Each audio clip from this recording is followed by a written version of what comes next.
Bigat.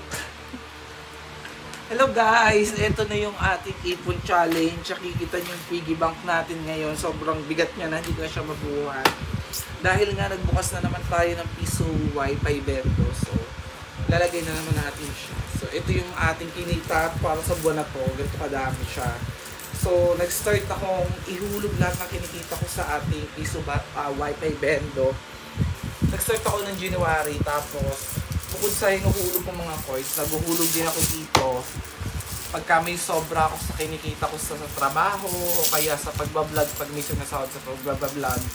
Tapos medyo may konting sobra, yung mga buo nilalagay ko dito. So, marami na siyang laman at talagang sobrang punong-puno na talaga siya. Sobrang bigat na halos di ko na siya mabuhat.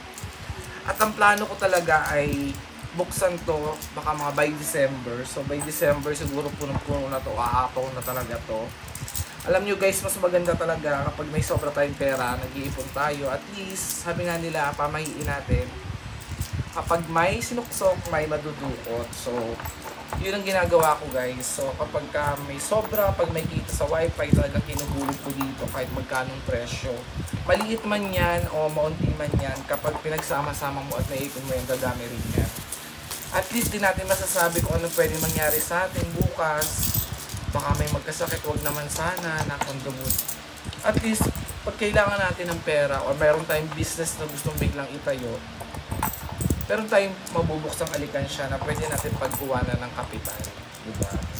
Sa panahon ngayon, guys, dapat maging wise din tayo, maging matipid tayo sa buhay dahil malaking bagay din to.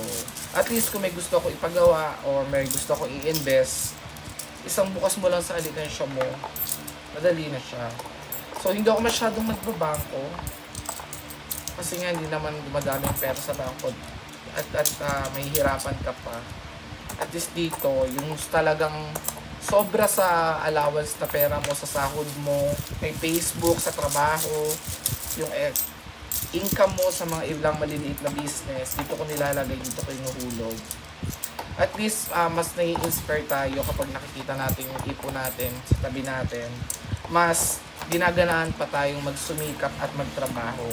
Kaya ikaw, Beshi, mag-work ka din. Mag-vlog ka din para kahit pa paano mayroon kang kita. Para hindi mo ko lagi binabash. Char. So, ayan guys. Gusto ko lang din kayo ma-inspire sa munting, alam niyo yun, mga diskarte o mga plano sa buhay na talagang mapupulutan nyo ng aral. Alam nyo guys, minsan kailangan din natin magtipid ng bahagya. Minsan kailangan maghigpit ng sinturon sa buhay natin para at least kahit pa paano meron tayong nasi-save para sa future. O diba? So, pwede na tayo bumili dito. Malay nyo, pag nabuksan natin to sobrang bigat niya na tapos sobrang dami rin niyang buong nilagay dito. Hindi ko lang siya talaga masyadong binibidyo kapag naglalagay ako. Pag naisipan ko lang, pagka gusto ko lang ding i-content para ma-share sa inyong lahat. Nag-start ako nito January. So, ilang buwan na to? January, February, March, April, May, June, July, August. O, magsi-September na bukas. So, magna 9 months na yung ating piggy bank. Ayan, nakingiti siya, oh. So, ayan. Nag-start ako mag-ipon ito kasi nung napanood ko kay Chinkitan, yung paano mag-ipon-ipon. So, na-inspire din ako sa vlog niya, sa content niya. Pwede nyo panoorin yung mga content niya kasi talagang nakaka-inspire din talaga siya paano mag-ipon, paano magtipid, at paano kumita ng mga pera na extra income.